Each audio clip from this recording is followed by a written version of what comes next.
Depois da nossa volta ao mundo, fazendo Around the World in 80 Music Videos, que foi o nosso primeiro projeto pelo Couple of Things, a gente começa a nossa nova websérie. Videoclipers! Videoclipers! Nosso plano sequência, a gente vai mostrar de fato toda a rua de São Bento. Tá definido. Pá, pá, pá, pá.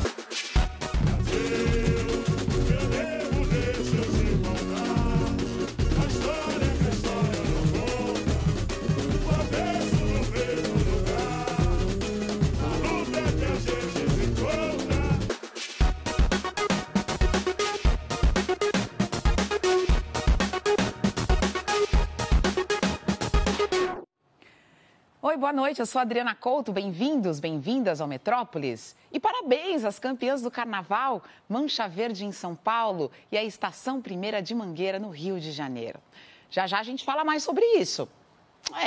Porque nós vamos agora para a rua. A cada ano tem mais e mais blocos tomando conta do país, vocês estão percebendo, né? Em São Paulo, por exemplo, a prefeitura espera 5 milhões de pessoas passando pela festa até o pós-carnaval que acontece neste fim de semana. No resto do país, também faltou rua para todo mundo. Em Belo Horizonte, a folia de rua superou as expectativas da prefeitura. Com um carnaval fortemente politizado, os blocos mineiros levaram um público de mais de 3 milhões de pessoas para as ruas, um aumento de 26% em relação ao ano passado. O Rio de Janeiro provou que vai além da Sapucaí. Cerca de 3 milhões e 600 mil foliões ocuparam as ruas da cidade maravilhosa, acompanhando os blocos.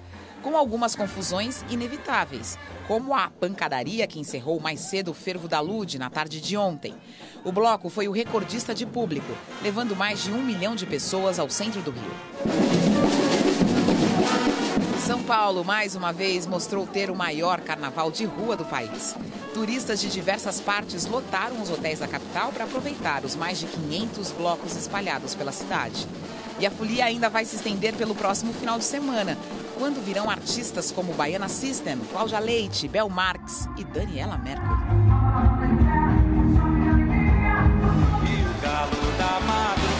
Em Recife, o juizado do Folião chegou à conclusão que o carnaval deste ano foi positivo nos 45 polos de apresentações. O desfile do Galo da Madrugada foi mais tranquilo que em anos anteriores. E os shows no Marco Zero levaram uma multidão para a praça. A TV Cultura transmitiu a festa, que contou com apresentações de Leci Brandão, Cordel do Fogo Encantado, Alceu Valença e Elba Ramalho. O corpo de selva, ciranda de dia, o passo da Eva, a cobra passar. Que legal, né? Mas pausa no carnaval. Agora o assunto é cinema e a discussão é das boas.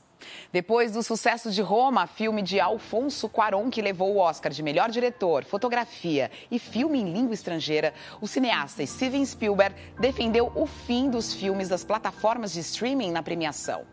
Uma vez que você assume o formato televisivo, você é um filme para a TV. Pode ganhar um Emmy, não um Oscar, disse o diretor.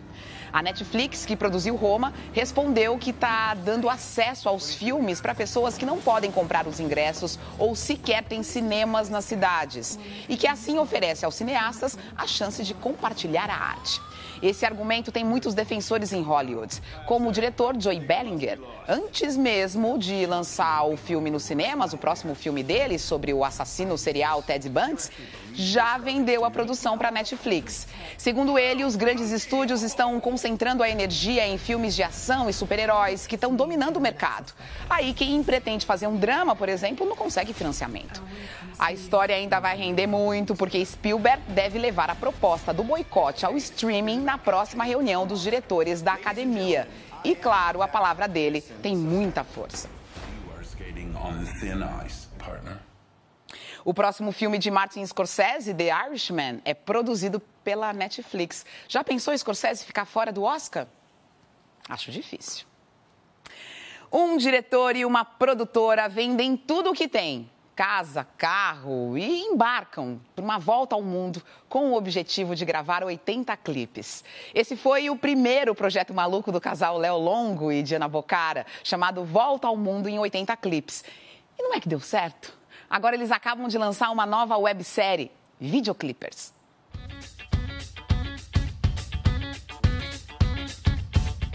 A gente deu a volta ao mundo para gravar 80 videoclipes em plano sequência, sem orçamento, com artistas de 22 países. Se eu não soubesse que tivesse dado certo, eu diria pra vocês, olha, eu acho melhor. É melhor, é um pouquinho louco. A gente ouviu bastante isso.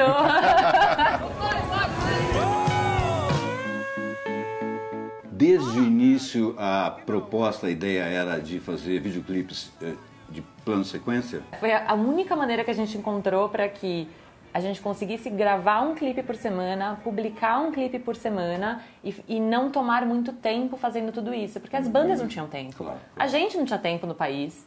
E claro, o fascínio Do plano sequência. pelo formato e a linguagem do Que é plano incrível. sequência. Arrisquei palavras frias que ferem. Eu acho que o primeiro que eu vi foi do Patofu. Do drone. Dá no peito amor que de mim. Um outro nacional que eu gostei muito, que deve ter dado trabalho para vocês e pro pessoal que fez, aquele grupo lá de Brasília. Scalene, foi debaixo d'água, tadinho. E aí, tu massa vivo? Em Paris, um cara que se chama, não me lembro, Soul. Ben Uncle Soul.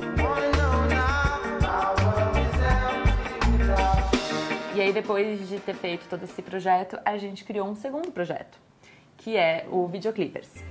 Que basicamente tem esse coração da Volta ao Mundo, que é clipes em plano sequência, feitos de forma colaborativa, só que no Brasil. Descendo a ladeira da Sé, meu amor, dance comigo. E acaba sendo mais difícil, na verdade, porque a gente não quer repetir a mesma forma de fazer um plano sequência que a gente já fez nos 80. Então a coisa tem afunilado. Como a câmera vai contar essa história dessa vez? Põe o Matheus atrás de mim. São quantos nomes agora? 16 nomes. 16 nomes. A gente começa com o Alceu Valença. Na semana seguinte já tem o Barro, que é o pernambucano. Depois a gente vai para Belém, tem Dona Onete e Felipe Cordeiro. E aí, enfim, aí a gente começa, tem vários outros. Procurando quem é nas asas de um passarinho. Como é que foi com o Alceu? O Alceu foi assim, pô, legal, topo, ou... É engraçado porque a resposta foi assim: como assim? Vocês vêm pra Olinda e pra Recife e vocês querem gravar um clipe com o Alceu em Olinda e vocês estão perguntando se a gente quer? É óbvio que a gente quer. A gente vai ganhar um clipe, a gente vai trabalhar num clipe juntos pra fazer um clipe simples, sem essa encheção de um set, de longas diárias e cansativo. Vocês vão estar aqui, óbvio que a gente quer fazer. A gente falou assim, é simples assim. Tá em quadro. Tem gente que diz assim, pô, meu sonho era fazer videoclipe, mas sempre achei que era uma coisa absurda, impossível, né? E vocês mostraram que é viável. Hoje a gente tem autonomia para fazer isso, né? A gente grava o making off com smartphone, sabe? Com iPhone. E o valor que uma boa história tem, né? Não tô falando que as nossas são, mas a gente busca sempre ter uma boa história pra contar. Então a gente sempre Eu fala... digo, são boas histórias. Muito obrigada. Esqueci de alguma coisa? Por que vocês não falaram o que é plano sequência para quem não conhece? Boa certo. questão. Muito bem. É uma boa. O que é um plano sequência? Vai, direção. Plano sequência é quando você conta uma história sem cortes, sem parar de gravar. Eliseu, você acha que ficou claro o que é um plano sequência? Ficou lindo. Vamos fazer um? Vamos fazer um agora, fazer essa entrevista em plano sequência. Mas gente. você não viu? Eles já estavam no plano sequência Tava aqui, aqui, ó, indo e voltando. Vai ter um editor lá, se desse para fazer o plano sequência. Vai estragar o plano sequência, o editor. Vai cortar, picotar tudo. Paulinha Montoro, picotou tudo. O canal da dupla no YouTube é o Couple of Things. Já estão lá o making off e o clipe do Alceu Valença. E hoje saiu do forno o vídeo de outro pernambucano que a gente adora, o Barro. Aí assim, toda quarta-feira, um novo clipe e o vídeo dos bastidores. Só acompanhar. Lá vem o mexambroso vendendo a imagem pra quem quiser comprar. Chega o São Gonçalo com seu batalhão, estão prontos para sambar. É cavalo marinho, chegando no sustento, pisando com seu mergulhão. Atiça o terreiro pra quem é de casa, eu quero ver queimar carvão. Quero ver carvão queimar, quero ver queimar carvão. Quero voar, quero ver queimar carvão. Quero ver carvão queimar, quero ver queimar carvão. Quero ver paia voar, quero ver queimar carvão. Quero ver carvão queimar, quero ver queimar carvão. Metrópolis de volta com um vencedor do prêmio Pritzker, o mais importante da arquitetura mundial. é o japonês Arata Isozaki, arquiteto, urbanista e professor de 87 anos. Tem mais de 100 projetos espalhados em vários continentes, entre eles muitos museus. Segundo o júri do prêmio, Arata é um visionário na utilização de técnicas de construção e no diálogo entre o Oriente e o Ocidente. Por isso, não pode ser classificado em um estilo.